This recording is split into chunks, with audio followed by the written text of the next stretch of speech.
Hey, it's Elizabeth D'Alto, and this is the Untame the Wild Soul podcast. From body image, sex, spirituality, money and relationships, to motherhood, creativity, business, communication, and desire, Untame the Wild Soul is the place to come for real stories and powerful advice to help you reclaim and redefine womanhood in the 21st century. What's up, wild ones? Welcome to episode number 227 of the Untame the Wild Soul podcast. Today, we are talking about what it is to be divinity in human form. This episode goes really deep and gets really esoteric in some parts, which I love, but I know is not for everyone. So, as always, I'm never looking to convince or convert anyone to any belief system. So listen to this one with an open mind and enjoy where it resonates for you or piques your curiosity. Our guest, Jill Prescott and I, got into the correlation between keeping secrets and oppression, how the law of attraction can create shame and pain rather than abundance and why that is, and how language can create violence or healing. We also talked about the distinctions between awareness, consciousness, emotional intelligence, and knowledge, and even had some time to touch on ascension. It's super juicy, and I can't wait to hear what comes up for you. Also, quick reminder, if you have not had a chance to check out my book, Untame Yourself, Reconnect to the Lost Art, Power, and Freedom of Being a Woman, it is back in print on Amazon. I had self-published in 2015 and recently took over the self-publishing myself after working with a company. So it was down for a few months, but now it is back up in action. So if you are already a fan and been wanting to send a copy to someone else, those are back up now. Or if you just want to check it out for yourself, you can go to untameyourself.com/Amazon and order it on Kindle or in print. And later this month, at long last, it will finally be available on Audible as well. All right, let's dive into the episode. What's up, y'all? I am so excited for today's guest, Jill Prescott. I record these interviews on Skype, and her Skype quote was, "Well-behaved women rarely make history." And I was like, yes, this is going to be a great conversation. How are you, Jill? I'm really good. Thank you for the invitation. Yeah, I know some people are listening, some people are watching. You guys know how excited I get when someone's backdrop is just like a wall of books, because I am the biggest nerd. So, me too. Our first question for our women is, what do you love about being a woman right now? I've been adding right now lately because it is a particularly interesting time in history to be anything, actually. But right, yeah. Well, that's the part that I love the most about it is when the energy of the feminine is what we're presenting to the world. It is the energy of the ultimate power. It's like we're the change makers. We're the ones who are leading the charge to show up in the world differently. We're the ones who's altering language around gender and race. We're the ones altering how it occurs in the world between being empowered and letting go of our power. We are the ones that are actually birthing an entirely new way of being in the world. And I mean, I don't know how much more, or I don't know why anybody would not want to be on the leading edge in that way. Yeah. So one of the things the reason we connected is you had posted something on Facebook just to like put yourself out there and say, hey, people with podcasts, here's what I like to talk about. If you're up for that, I'd love to be on your show. And there were like 5 things in your post that I was like, yes, yes, yes, yes. I was like at the edge of my desk. So I want to dive into these things. You said, I mean, this is more of a general one that I feel like the conversation will flow in and out of. But yeah. Navigating the human experience while knowing that we're soul beings.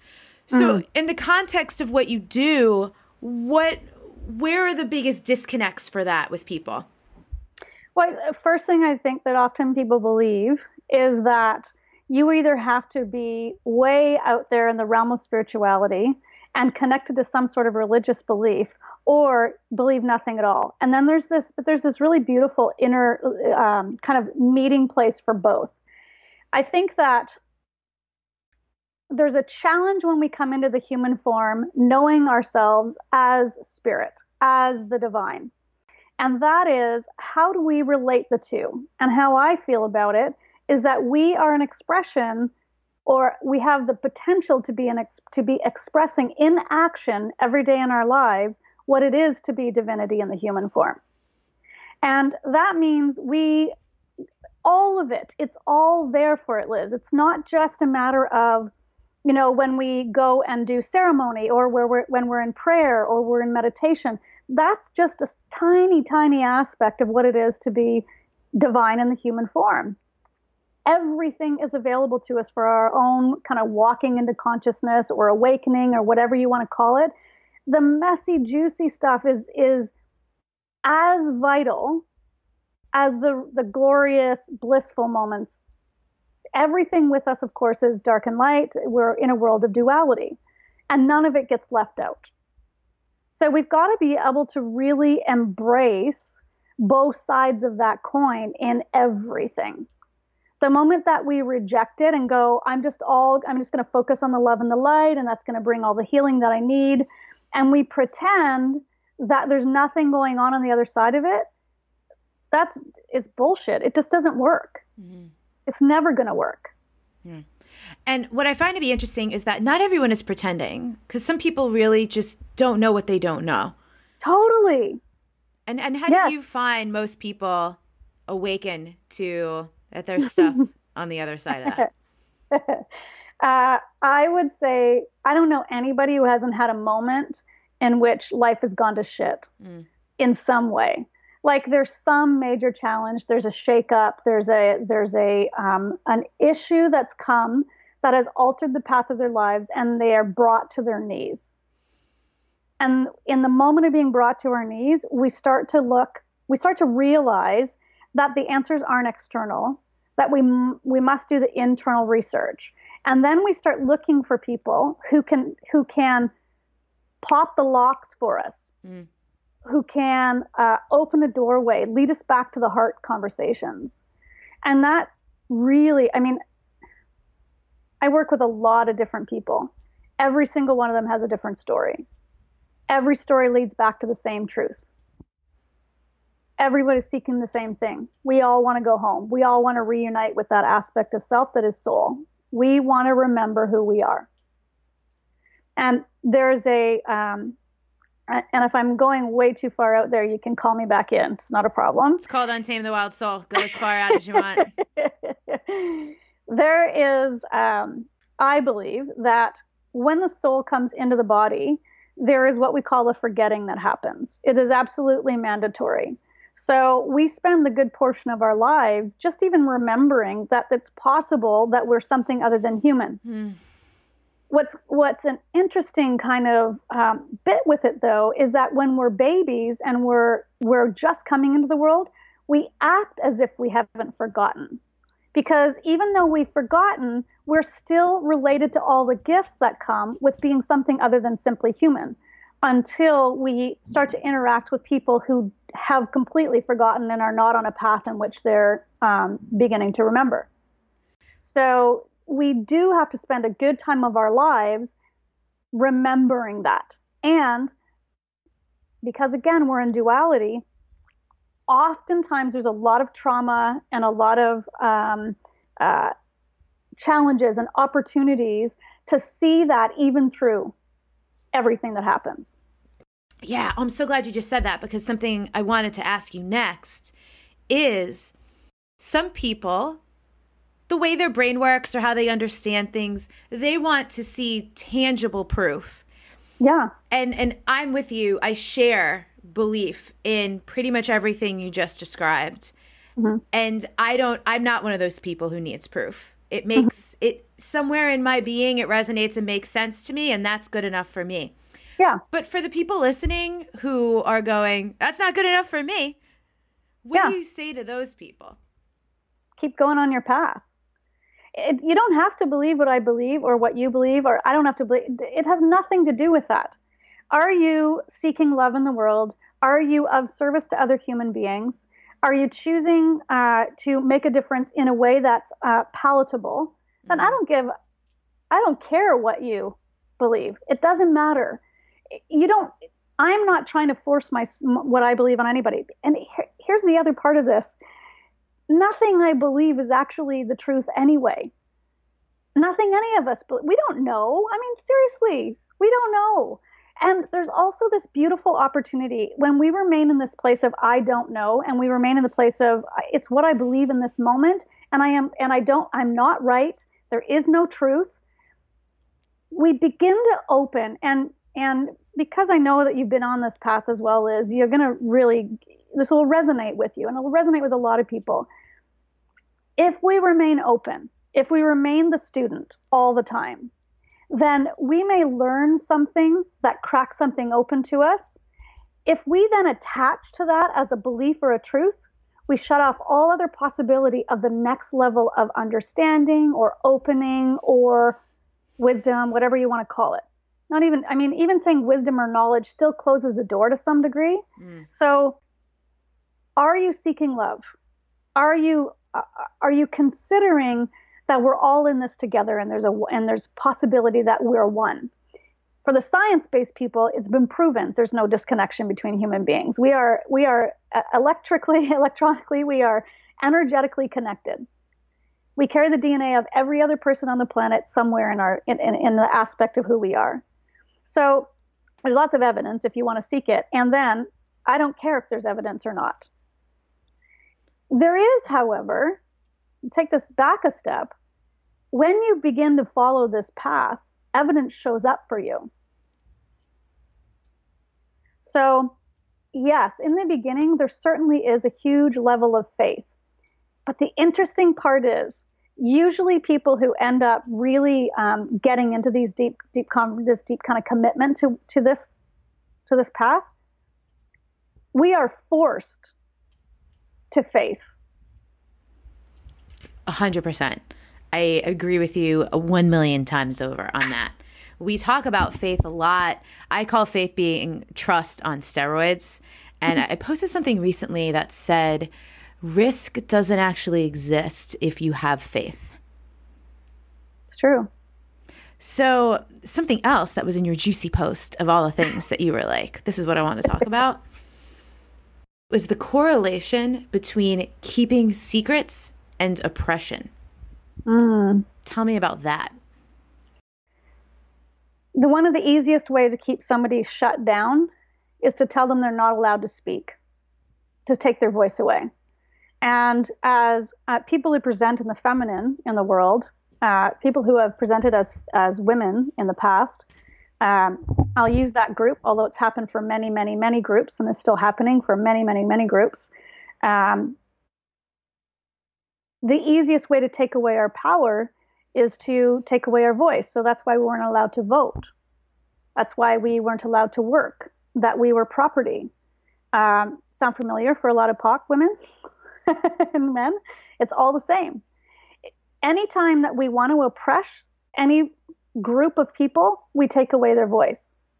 So as someone who has lived their life holding a lot of secrets, I'm deeply intimate with the impact that shame and guilt will have will be created in that to shut me down and stop my voice. So oppression comes from an inability to speak our truth, and not being able to speak freely about our experiences becomes an inability to speak our truth, becomes oppression. I'm going to just quantify this a tiny bit though. Okay. Because if anybody knows me or starts looking for me after this, you're going to figure out that I talk about everything. That there's very, very little in my life that I wouldn't share publicly. And I've shared some pretty deep secrets very, very publicly. That is not the path for everyone. That does not have to be what you do to free yourself from your secrets. I just want to interrupt you and say thank you for saying that. Because I think in this age, particularly of social media, people see others doing that without knowing the amount of work and healing that has gone into that person getting to the point at which they could share it. Exactly. And there's for that reason, a lot of premature sharing that happens. Then This is my opinion. This isn't necessarily a fact, that it's more damaging when people Right. share without having done the work, and people don't necessarily always realize how much work goes into being able to share that stuff. So keep going. It was just such an amazing point. Thank you. And yes, and to kind of add to that, when you are deciding that, yeah, you know what, you've had enough of keeping secrets, you're going to share with somebody, you want to choose someone who's not going to re-traumatize you. Mm-hmm. So your sharing your secrets is like sharing one of the biggest gifts that you own. And so there's no need to, again, don't re-traumatize yourself. Understand that if you are honoring somebody with your truth, you want that person, that somebody, to be somebody who can really hold the space for that with a lot of sacredness and a lot of grace. Yeah. And you may go out from there and share it in a wider circle over time or not. It doesn't matter. What matters is that you're no longer internalizing it. And that is the door to opening to seeing the actual beauty of it. Because nothing gets left out, right? I mean, there's two sides to every coin. It doesn't matter what's going on. It does not matter what has happened. There is an other side to that coin. And do you have any criteria for identifying who and or what spaces are safe to share in those preliminary, like, all right, I'm ready to share this thing. Mm-hmm. I want to share it in a safe place now that I have the awareness that that's a thing. I mean, mm-hmm. most people probably have had the experience of being re-traumatized because they shared something that a person couldn't hold space for. And again, that doesn't make that person wrong. If there wasn't any vetting or any criteria, Beautiful. You don't know. So yeah. Can you help people identify if they are ready or if they want to? How do you know? Or how do you choose where you share? Well, first of all, if you're just stepping into this and you've been carrying it for a long time, understand that you are also putting something on somebody else. So you are making a request that someone else now carry your secret if you're asking them to carry your secret. So if you are expecting them not to have a reaction and not to share it, then speak to a professional. Someone whose job it is to hold that kind of space. Like legally. Otherwise, I love that. Like legally, exactly. That's right.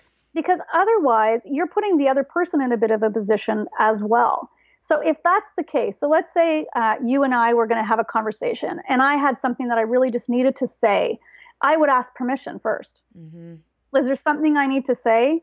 And it can't go further than you and I. And I'm totally okay if that doesn't work for you. Are you the person I can share this with? I love that. And if not, then not. One person that you can always share with every single time, one beginning step that you can always feel safe with is to share it with yourself in the way of journaling. If you're someone of faith, you're basically sharing it with God. Mm-hmm. So you are, or your guardian angels, or spirit, or the universe, or the piece of paper and book with the pen. I don't care what you want to call it or what it is. Yeah. But it's getting it out of the body. Recording it actually is really helpful too, because you hear your voice expressing the words. See, this stuff is all energy, right? When we're keeping a secret, we're literally creating an energy block in our physical bodies. Language is what we have, one of the tools that we have through breath to express. And in the moment that we start speaking it, it loses its grip. Because here's what's happening, of course. This secret that probably isn't nearly as bad as you think it is, even though it seems absolutely horrifying, you actually think you're the only one and you're not. I have enough experience with this at this point to know. I haven't heard a secret yet that somebody else didn't already have. But it sits inside of you and you make up all these stories about it, which is why we don't want to share it. Because it's not the actual event that happened that's impacting it. It's what we're saying about ourselves afterwards that is having the impact. So it's like this, it starts out as this incident, this thing that happens in the moment.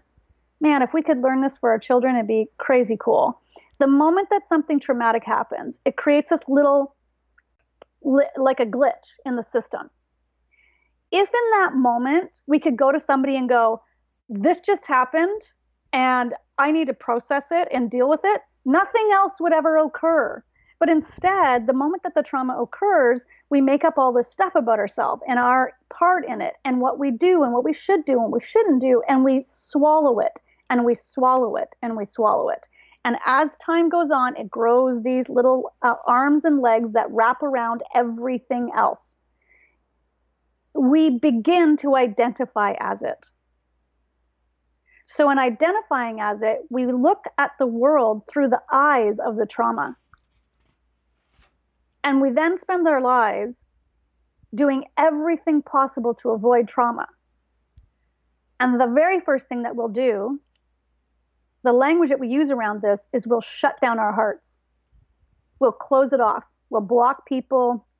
We'll attempt to make ourselves safe in that way.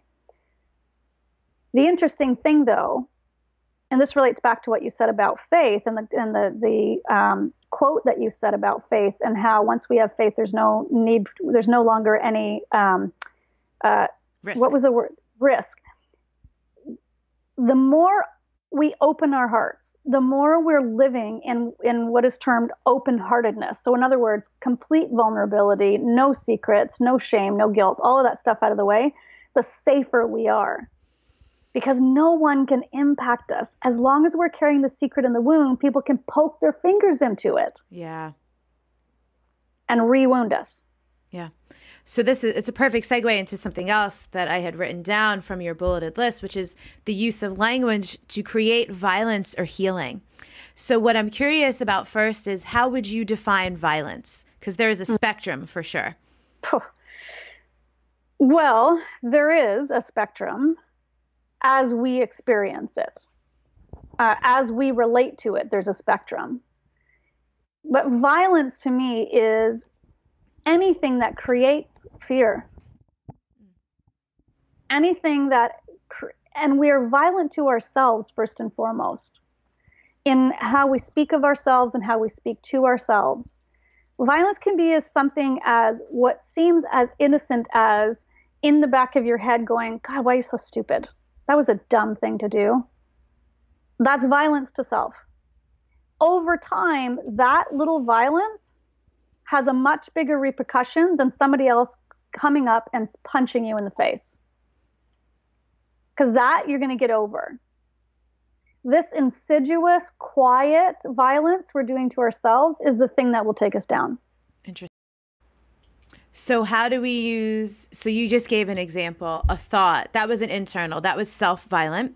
Mm-hmm. How is it that we use language to create violence? And I keep wanting to add end harm, because they go hand in hand. Yeah. With others. So language creates how we occur in the world. And if you are just who you are, and I diminished you in any way, laid a judgment upon you, made a decision that somehow, because there's something that occurs to me, how my brain processes you as different, that you are less than, that's all violence. Mm-hmm. So it comes across in language, in things, even when we're joking, and the joke is a diminishment. Yeah. So violence comes through. There's something I'm trying to grasp to language here for you. I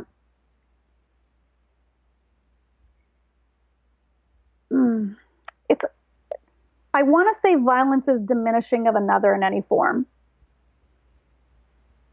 I could get on board with that. And is it an all-encompassing definition? Maybe not, but it's certainly accurate. Yeah. And there's more, of course, because it's the moment that people begin to not respect the human as another human, yes, in complete connection, oneness. Yeah. So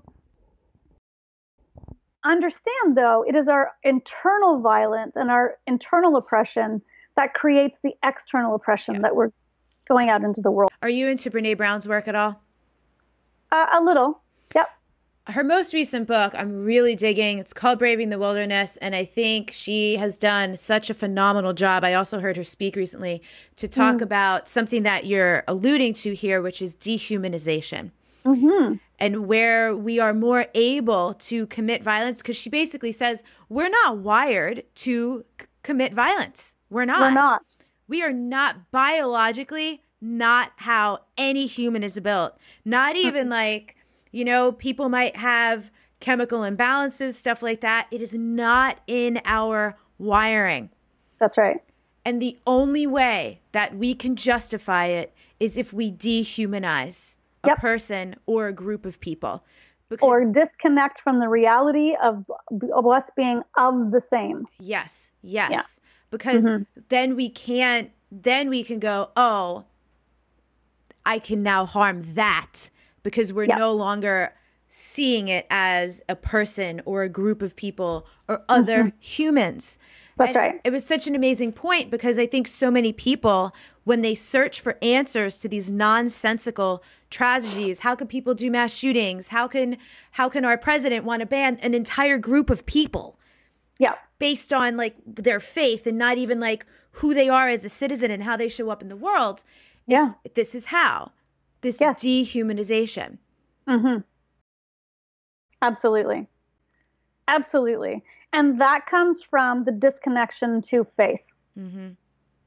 So if you are in any way connected to faith of any sort, true faith, non-secular, doing that work, some really basic things bring our humanity to us. That we're all in this together. So oneness is one of them. That there is that we have a level of compassion for others. That we are willing to do the work to understand how we are showing up on the planet. I have an amazing example of this that literally just happened last night. I have never in my life had the experience before of being treated or spoken to in the way that I was spoken to. And it was in a Facebook thread. There was a group, you know, by the time your interview goes live, I will no longer be using ClickFunnels for this reason. Right. And I'm happy to like let you all know it was ClickFunnels. I'm not into bashing things, but I am also into letting people know what doesn't align with my values. And there was a post in the Facebook group for them where someone was asking a question about the service, basically saying like, hey, is there an option for this? Because I pay this much for this, this, and this, but I don't use this and this. And there were some helpful responses. And then the shame brigade comes out of people being like, well, what's going wrong with your funnels? If you were doing it right, the $300 wouldn't be a big deal. And it was like, oh my goodness, that's fascinating. And I have this thing, I can't help myself sometimes. People were ganging up on this person, and I really sat there. It was like kind of close to bedtime, and I'm like, oh man, am I really going to engage in this? But I've really been practicing when you see something, say something. Yes. And not letting things go, and even if it's just minor. And I couldn't let it go. And I said, you know, I find it really interesting how many people in this thread are assuming that this person can't afford it when they actually have said they want to pay for what they would use, and they're just interested in not paying for what they're not using. And the admin of the group, as well as the owner of the company, had commented in that thread. Does that mean that they saw the people like bullying the others? Not the owner, but the admin of the group had responded to one of the shaming comments, agreeing with it.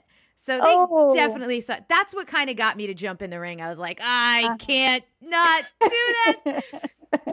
So I made my comment and I said, you know, and I'm also kind of disgusted that the admin and the owner are on this thread and are not doing anything about how this person is being treated in their space.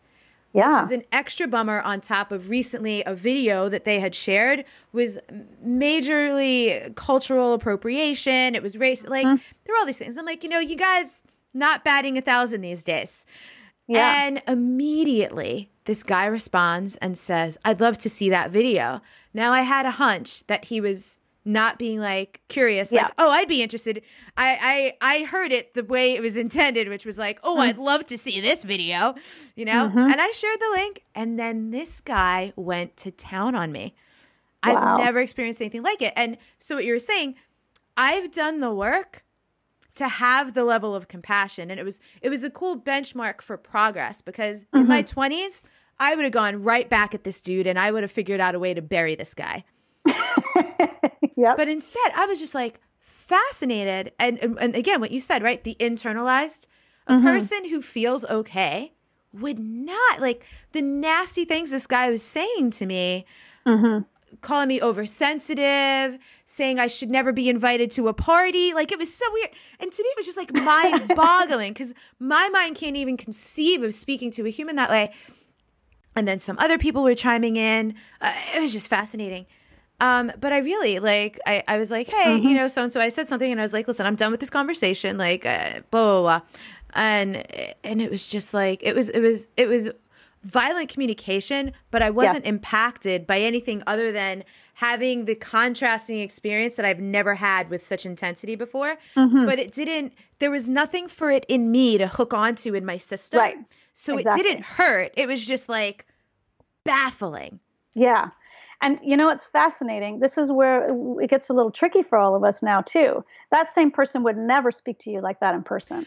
You know what? That is something I thought about. I was like, and this is a boundary, right? It was so clear. I always think of the Maya Angelou quote, when someone shows you who they are, believe them. This person was not worth the time or the emotional labor of continuing to engage with. But I thought about really saying, hey, Dan Henry, whose name I'm also happy to say, would you say this to me to my face? Like things like, you just plain suck as a person. And I was like, for real? You don't even know me. Right. It was so fascinating. Someone else, I don't remember this person's name, or I'd gladly say it too, literally tagged me, Elizabeth P. D'Alto, never go full retard. What does that even mean? Wow. It was unbelievable. You know what, though, Liz? This is what we're up against.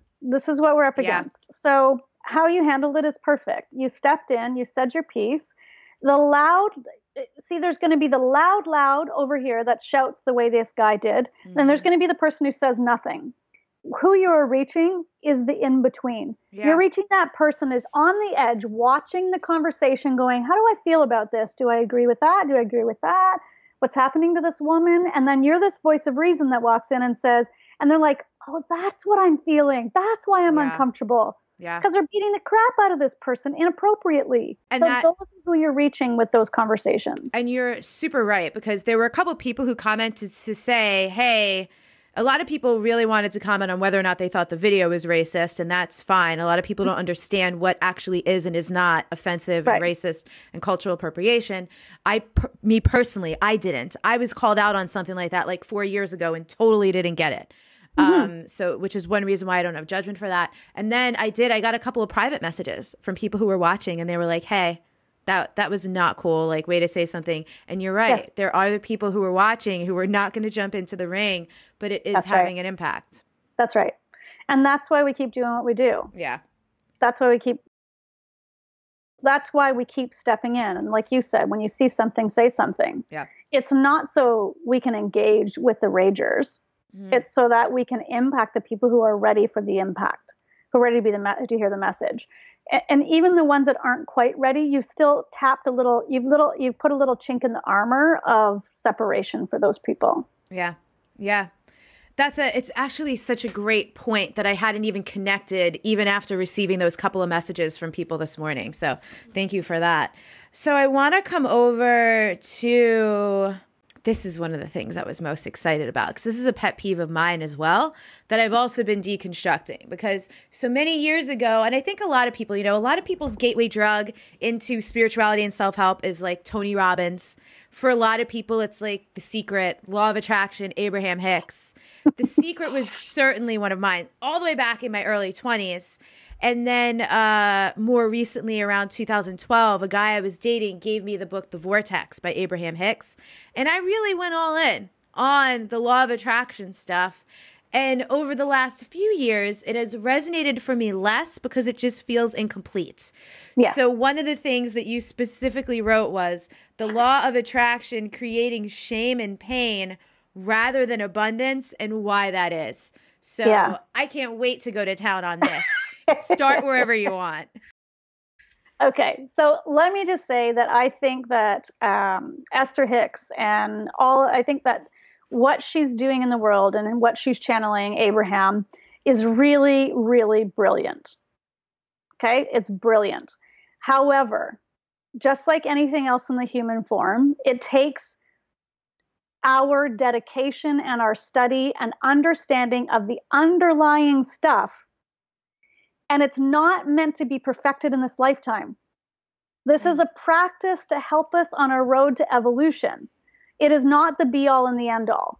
What happens is somebody watches The Secret or watches a few episodes or listens to a few episodes of her work and doesn't take the time and the energy to do it. And they think, okay, all I have to do is change how I think about things. And they go, something comes up that says, I don't deserve. And they go, yes, I do. I deserve. And they keep saying, I deserve, I deserve. And then in the back, what they're doing is basically putting icing on a shit pie. Mm-hmm. So they're not dealing with the underlying vibration of I don't deserve. So they try to go from I'm broke as a mofo, I'm living on the street, and I want to live in a beautiful home on Fifth Avenue. And they start imagining the home on Fifth Avenue. Instead of putting the energy towards I'm broke as a mofo and I'm living on the street, I need to sleep in a shelter tonight. And needs to be clean and safe. Because that you can get behind. If you're on the street, you can get behind and think, okay, and I actually deserve that. You can vibrationally get behind that with no lie in it. You cannot get behind the mansion when you're living on the street. Mm. So what happens is people get this idea, they start doing this practice and things don't work the way they want them to work. And they're left with guilt and shame. Two of the most violent vibrations available to self. Yeah. So it's all of these books that are behind me, 90% of them are all on awakening, consciousness, ancient yogic practices, the various religions. Most of the stuff is my partner Chris's stuff. He's a master's in theology. This is his study and my study as well. It doesn't matter how many of these books we read or how deep we go into the practices. We're still human beings finding our way on the planet.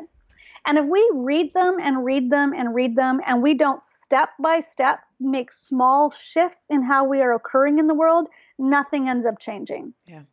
So if you are in a practice, whatever it is, I don't care what it is, whether it's meditation, law of attraction, or anything else that you might be following, and you bump into feeling like crap because you're not doing it right, you need to relook.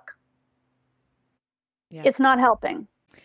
And I think this is what, for me, one of the ways that I discern who are my teachers and people I would like to and am willing to learn from and who I'm not is the people that actually have the space and compassion for all the stumblings and fallings and going, but it's okay. You're still making progress. Even one of my teachers, her name is Siobhan Moran, goes 1%. Just focus on making a 1% shift. You don't need to fast forward to the horizon. 1%. It's so much kinder. And it's so much gentler, and it's so much more doable, feasible, reachable than people who want to say, you're just not doing it right. And the 1%, it's so interesting that you say that because the 1% magnifies. So if you're going for the 50% and it's not working, there's a complete diminishing. Mm-hmm. You'll drop back down to 1% real fast. But if you're doing well with the 1%, it'll increase to the 50. Yeah. Yeah. So I love that. I love that. So something I've been geeking out on recently, and by geeking out, I mean exploring. So I haven't landed in what I think definitively to be true yet, but there's a lot of words that people toss around: awaken, aware, conscious, spiritual. And I spent from fall 2013 until just this past August 2017 living in what calls itself a conscious spiritual community. And I noticed a lot of underbelly there, a lot of spiritual bypassing. And I mean, there's just a lot of gaps, right? It's hard to generalize something that's so vast with individual humans. So one of the things. And it's also deeply personal. So freaking personal. So here's what I started to observe. I think there is a big difference. I think someone could have a lot of consciousness. They're conscious of a lot of things. They're aware of a lot of things, but they're not self-aware. Yes. Right? So and the gap there, I believe, is application between what they know and maybe even what they believe, but how they're actually implementing and being, I like the way you're saying, occurring in the world. Yes. And I find there to be important building blocks. So kind of like you were saying, going back to the law of attraction thing, if I'm on the street, I need to focus on getting my basic human needs met, get into a shelter, get safe before I can get to the mansion, right? Yeah. And so building blocks, things like emotional intelligence, emotional literacy, because that's what I noticed. There was a lot of consciousness and awareness, maybe awakening, not necessarily a lot of self-awareness, self-responsibility, emotional intelligence, emotional literacy, or emotional maturity. Where do you stand on all that? It's a lot of words. You cannot actually be in a place of consciousness if you are not self-aware. Okay, so it's not consciousness. If there's a disconnect between your humanity and your divinity, there's nothing. You are not there. You're not even close. And that's okay. It is a part of the journey. The moment, it's like we get fascinated by it. We get fascinated by the consciousness, the awakening conversations, the spirituality. We get fascinated by it. Ascension. Ascension. I'll throw that one into the cauldron as well. What people, it's so wild. It cracks me up. Me too. None of this is intended to happen in this lifetime. None of it. This lifetime is a lifetime of practice and work. It's school and work, learn and work, learn and work. Learn, apply, learn, apply, learn, apply. Learn something different, apply it. You are not going to come to consciousness or awakened state or ascend in this lifetime. Sorry, not happening.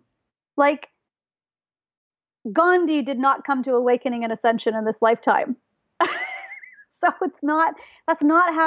that is not the purpose of this planet at this particular phase in our evolution. I like this point. I'm going to interrupt you again. You know, it's a good conversation when we're like interrupting each other because it's like, ooh, ooh, ooh.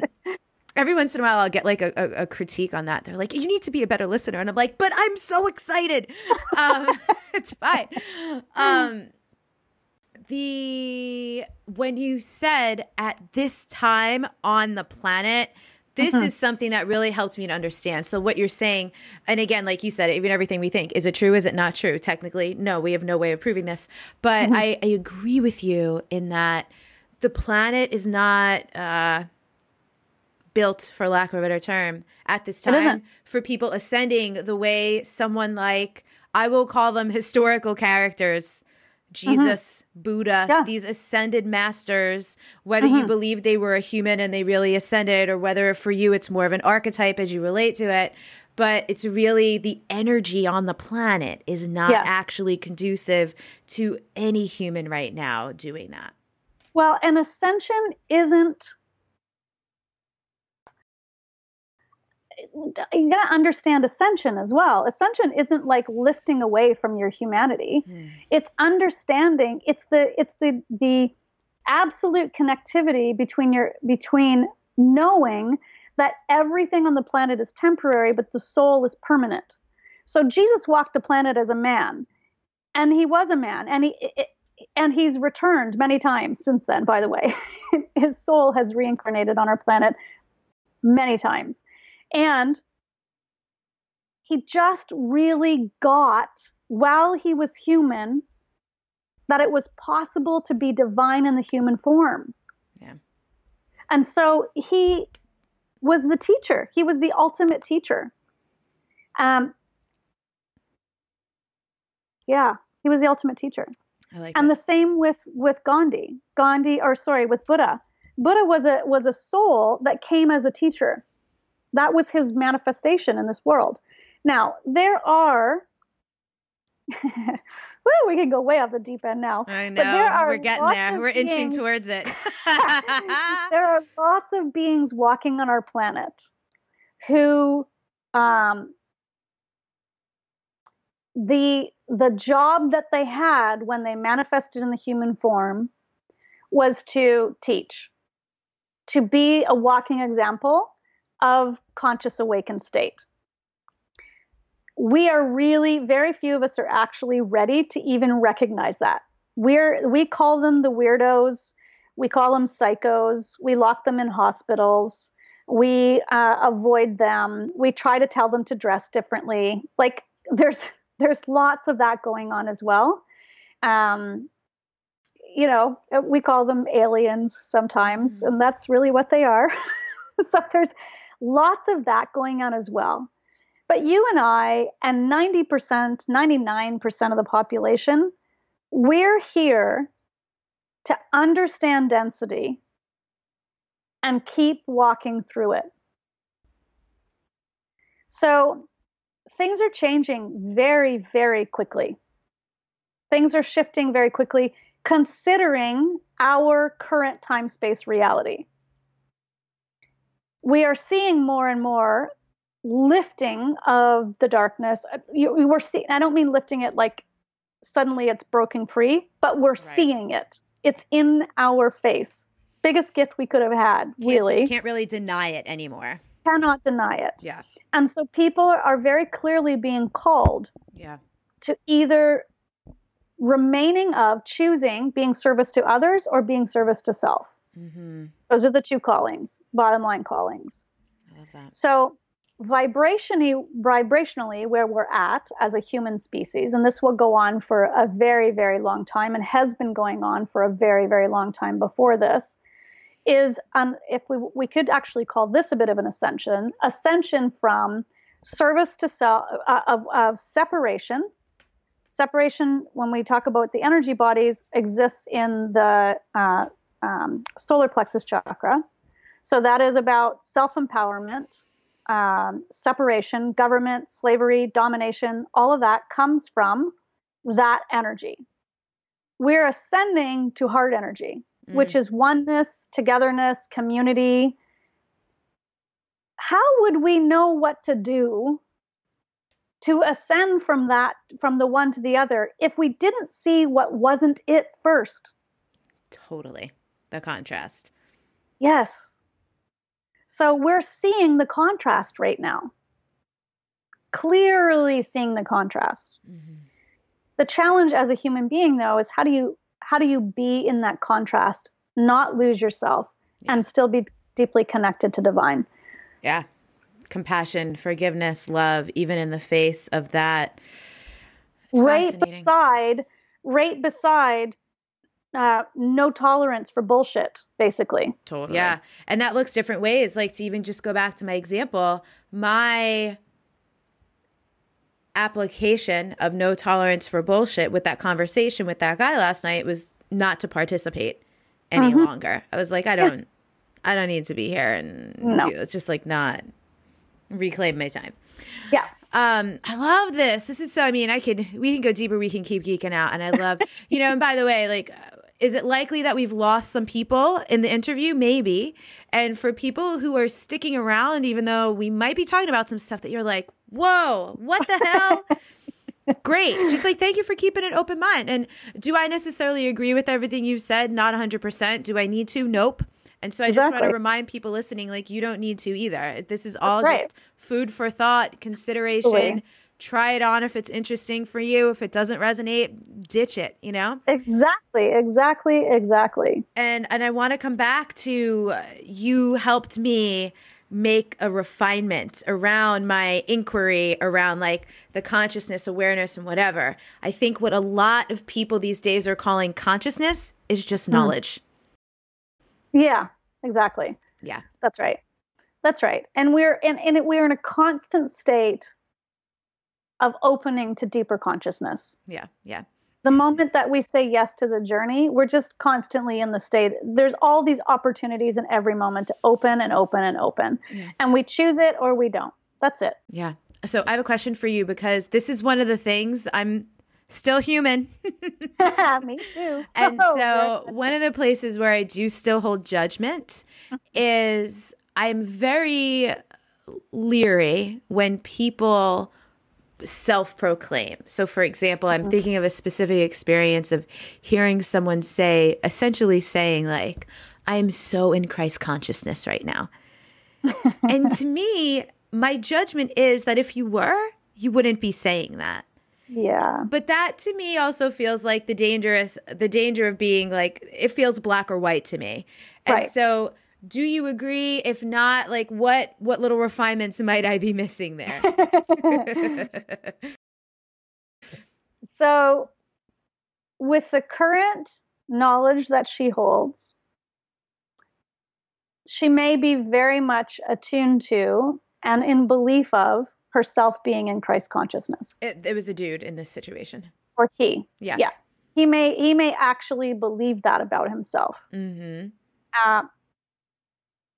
It's risky to declare something like that, though, because what happens when next week he actually is in Christ consciousness and his little mind is blown to bits? So I love what you're saying. The declaration of that kind of stuff has its time and its place. I've been asked before in moments of channeling what I'm channeling, and Christ consciousness will come through. It's difficult to even speak it because I don't know. It's just what I'm personally experiencing in that moment. Right. And it's not a declaration, it's an answer to an inquiry. Right. Judgment is normal and human. It's how we discern. So this is another one of these things where we need to be cautious about what we're trying to rip from our systems that we were born with. We were born judging. We were born grieving. We were born with anger. This is like part of the human experience. None of it needs to be gotten rid of or stuffed down or worked on ditching. If we just continue the work of discovering more love, of the inquiries around the divinity, coming into practicing the possibilities of consciousness, all of that stuff takes care of itself.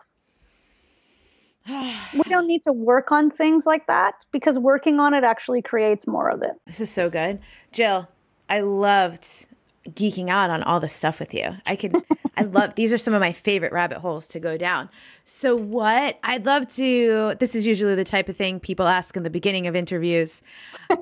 I'd love to wrap up with, how did you get into all this? My life has set me up for this. However, there was definitely a moment when I was taken to my knees. I was in the car business as a finance manager for 20 years. And I knew long before I left that I needed to get out. I just was living in a state of fear constantly. I was keeping secrets. I was scared. I was unhappy. There was just a whole ball of wax going on there. And then I started having some challenges. I started with memory loss. I had out-of-body experiences. Anyways, I got tested and I had brain lesions. And it scared me very, very badly. There's dementia and Alzheimer's that runs in my family.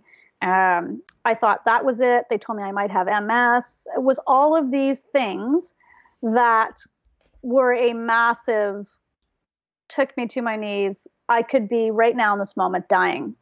That was the shakeup for me. That was the moment of things have got to change. It was during that time that somebody mentioned the word Kundalini awakening to me, the language around Kundalini awakening. I looked it up, heard signs of blah, blah, those little yeah things. And I had like 99 of them, plus I had brain lesions. So that kind of opened the door for me. That's what cracked things open. I left the car business. I studied clinical hypnotherapy to start. That was another big shift for me. I did ayahuasca journeying. That was a massive part of my healing journey on my brain, as well as it opened a lot of the gifts for me. And then I basically cried every day for about a year, thought I was dying. I lost everything. I went bankrupt. I had no relationships. I mean, it was brutal, awful for at least a year. But on the other side of it, I was so clean of what had happened before that I was ready to start stepping in. And then it was my mantra forever was trust and surrender. And that just kind of has been opening from there. Trust and surrender are two of the first topics in Wild Soul Movement. So we talk about that all the time. So crucial across the board for so many things. So what is your website? Where can people find you? JillPrescott.ca. And how do you work with people? Well, I'm a Leo, and I'm also someone whose brain goes in 15 directions at once. So you can do oracle readings with me, which are basically a mini mentoring session with the help of various cards. I do one-on-one work with women in particular, or people who identify as female. I have free stuff online. So there's also the Monday Musings, which are a lot of fun on Monday nights on my Facebook page, which a lot of stuff happens over there too. And if you're local, or I would go to do this, I do things that are called guided meditation and channeled healings, which I lead a meditation. And then each person shares, and all of this beautiful teaching comes through. So it's like a massive group therapy session. But a lot of beautiful stuff happens. That's awesome. I do silent healings. I do all that kind of cool stuff. So this is episode number 227 for anyone listening. So the show notes will be at untameyourself.com/episode-227. And all the links, all the resources Jill just gave us, we'll post that up there. So I am so glad I saw that Facebook post that you had written. This was such a fun conversation. Thank you everyone for listening. Thank you, Jill. Super enjoyed having you here. So we'll see you later. Thank you so much. That was awesome. But I had those students, the ones who just didn't want to be there. They were like, this isn't for me, you know? And I think that's okay. I love audience members. You know what I mean? I love people who appreciate the arts from the perspective of like, I will be at your show. Yeah. You know, I love those people, right? There were students obviously who didn't want to be there because they would rather be watching football, and that's fine. They ended up in my class because they had to be there. But there was that group of people who were like, I love the community. I love talking about theater. I love going to the theater. I love, you know, thinking about the theater and singing along with the songs in my car and maybe showing up at the rehearsal so I can hang out with everybody. But if you put me on the stage, I will knife you, you know?